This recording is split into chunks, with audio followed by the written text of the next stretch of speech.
Chapter 29, the first part. Betimes in the morning I was up and out. It was too early yet to go to Miss Havisham's, so I loitered into the country on Miss Havisham's side of town, which was not Joe's side. I could go there tomorrow, thinking about my patroness and painting brilliant pictures of her plans for me. She had adopted Estella. She had as good as adopted me, and it could not fail to be her intention to bring us together.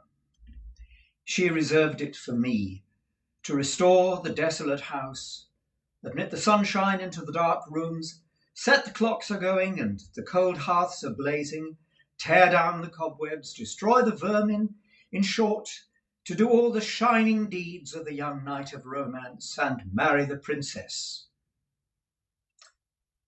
I had stopped to look at the house as I passed, and its seared red brick walls, blocked windows, and strong green ivy clasping even the stacks of the chimneys with its twigs and tendons, as if the sinewy old arms had made a rich, attractive mystery, of which I was the hero.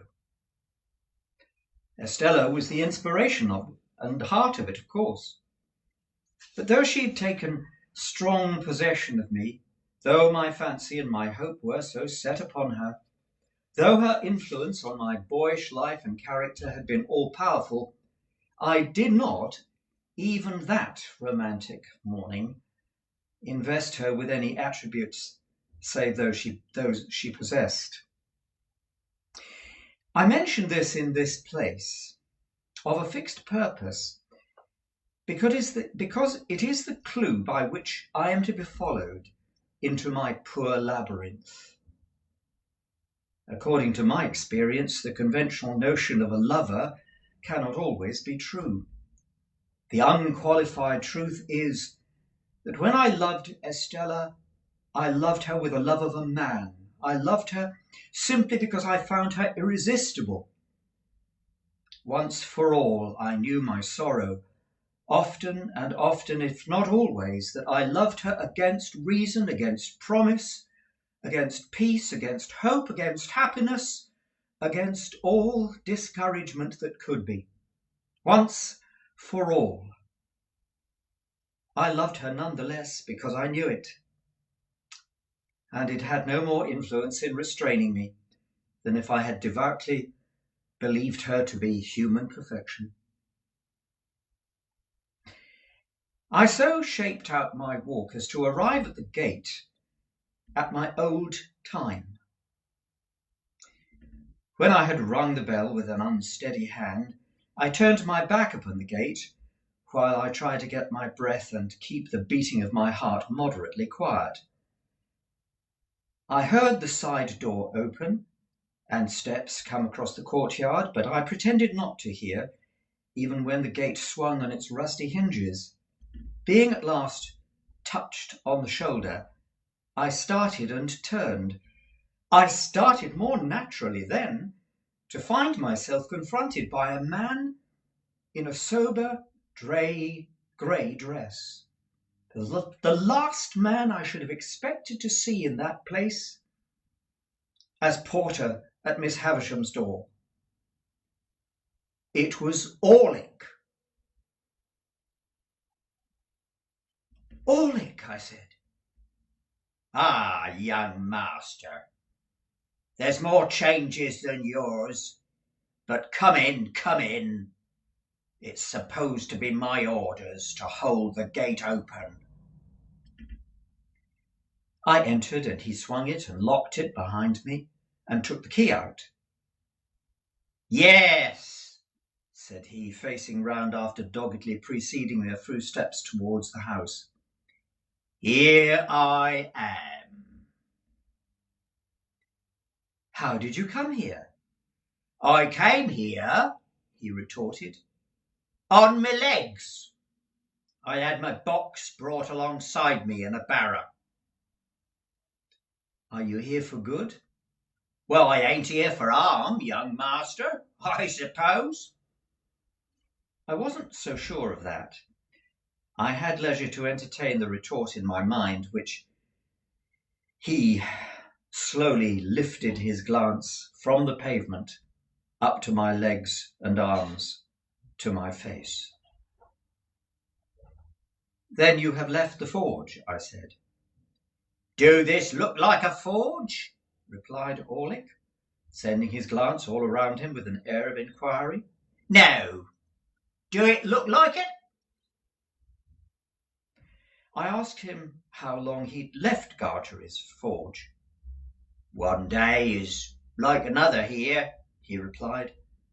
"I don't know without casting it up. However, I came here some time after you left." "Well, I could have told you that, Orlick." "Ah," said he dryly, "but you've got to be a scholar." By this time we had come to the house, where I found his room to be the one just within the side door, with a little window looking out onto the courtyard. In its small proportions, it was not unlike the place usually assigned to a gate porter in Paris. Certain keys were hanging on the wall, to which he now added the gate key, and his patchwork-covered bed was in a little inner division or recess. The whole had a slovenly, confined and sleepy look, like a cage for a human dormouse, while he, looming dark and heavy in the shadow of a corner by the window, looked exactly like the human dormouse for whom it was fitted up, as, indeed, he was. "I never saw this room before," I remarked. "But there used to be no porter here." "No," said he, "not till it got about that there was no protection on the premises, and it came to be considered dangerous, what with convicts and tag and rag and bobtail going up and down. And then I was recommended to the place as a man who could give another man as good as he brought, and I took it.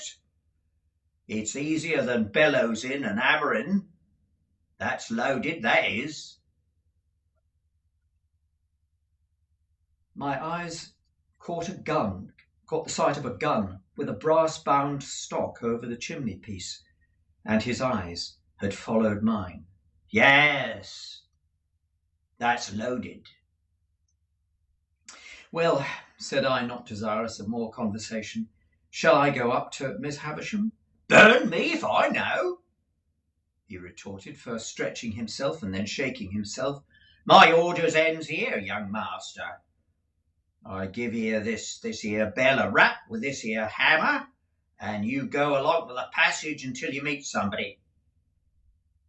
I am expected, I believe." "Burn me twice over if I know. I can't say," said he. Upon that, I turned down the long passage, which I had first trodden in my thick boots, and he made his bell sounds. At the end of the passage, while the bell was still reverberating, I found Sarah Pocket, who seemed to have been now constitutionally green and yellow by reason of me. "Oh," she said. "You, is it, Mr. Pip?" "It is, Miss Pocket. I am glad to tell you that Mr. Pocket and family are all well." "Are they any wiser?" said Sarah with a dismal shake of her head. "They'd better be wiser than well." "Ah, Matthew. You know your way, sir?" "Tolerably, for I'd gone up the stairs in the dark many a time." I ascended it now in lighter boots than of yore, and tapped in my old way at the door of Miss Havisham's room. "Pip's rap," I heard her say immediately.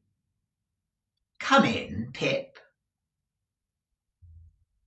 She was in her chair near the old table in the old dress, with her two hands crossed on her stick, her chin resting on them and her eyes on the fire. Sitting near her, with a white shoe that had never been worn in her hand, and her head bent as she looked at it, was an elegant lady whom I had never seen. "Come in, Pip," Miss Havisham continued to mutter without looking up. Come in, Pip. How do you do, Pip? So, you kiss my hand as if I were a queen, eh? Well." She looked up at me suddenly, moving her eyes, and repeated in a grimly playful manner, "Well?" "I heard, Miss Havisham," said I, rather at a loss, "that you were so kind as to wish me to come and see you, and I came directly." "Well?" The lady, whom I had never seen before, lifted up her eyes and looked archly at me, and then I saw that the eyes were Estella's eyes. But she was so much changed, was so much more beautiful, so much more womanly, in all things winning admiration. She had made such a wonderful advance that I seemed to have made none. I fancied as I looked at her that I had slipped hopelessly back into my coarse and common days, and I was just a coarse and common boy again.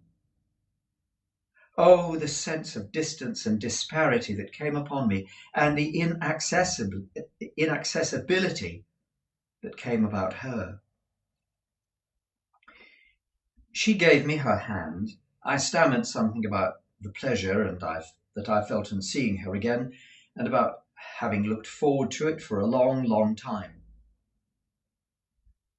"Do you find her much changed, Pip?" asked Miss Havisham with a greedy look, and striking her stick on a chair, which stood between us as a sign for me to sit down. "When I came in, Miss Havisham, I thought there was nothing of Estella in the face or the figure, but now it settles down so curiously into the old—" "What? You're not going to say into the old Estella?" Miss Havisham interrupted. "She was proud and insulting, and you wanted to go away from her. Don't you remember?" I said confusedly that it was a long time ago, and that I knew no better then, and the like.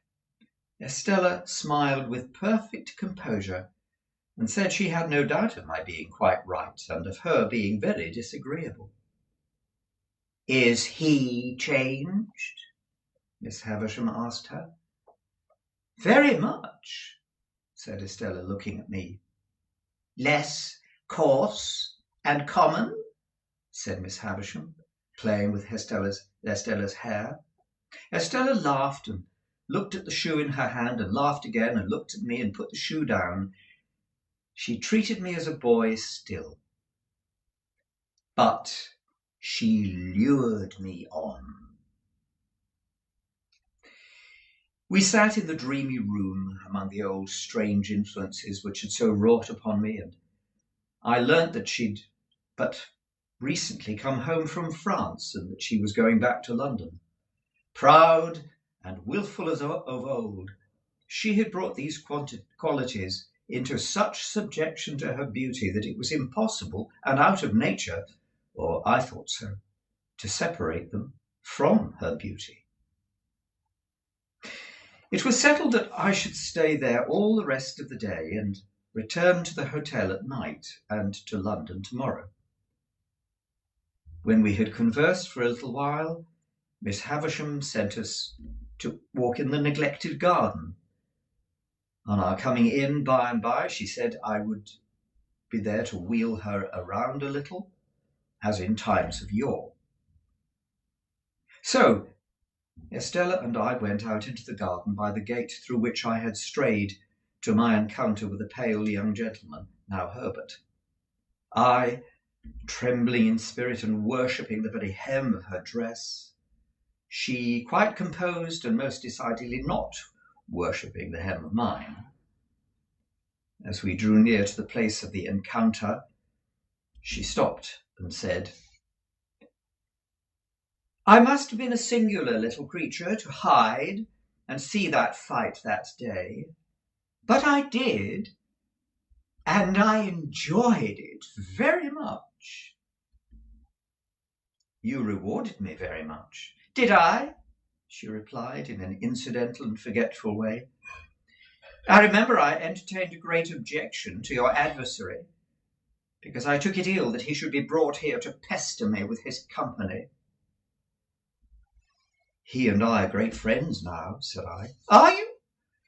I think I reflect though, that his father is your tutor. Am I right? Yes, I replied. I made the admission with a reluctance, for it seemed to me to have a boyish look, and she had already treated me more than enough as a boy. Since your change of fortune and prospects, you have changed your companions, said Estella. Naturally, said I. And necessarily, she added in a haughty tone. What was fit company for you once would be quite unfit company for you now. In my conscience, I doubt very much whether I had any lingering intention left of me to go to see Joe, but if I had, this observation put it out of my mind. You had no idea of your impending good fortune in those times? Asked Estella, with a slight wave of her hand, signifying the fighting times. Not the least. The air of completeness and superiority with which she walked at my side, and the air of youthfulness and submission with which I walked at hers, made a contrast that I strongly felt.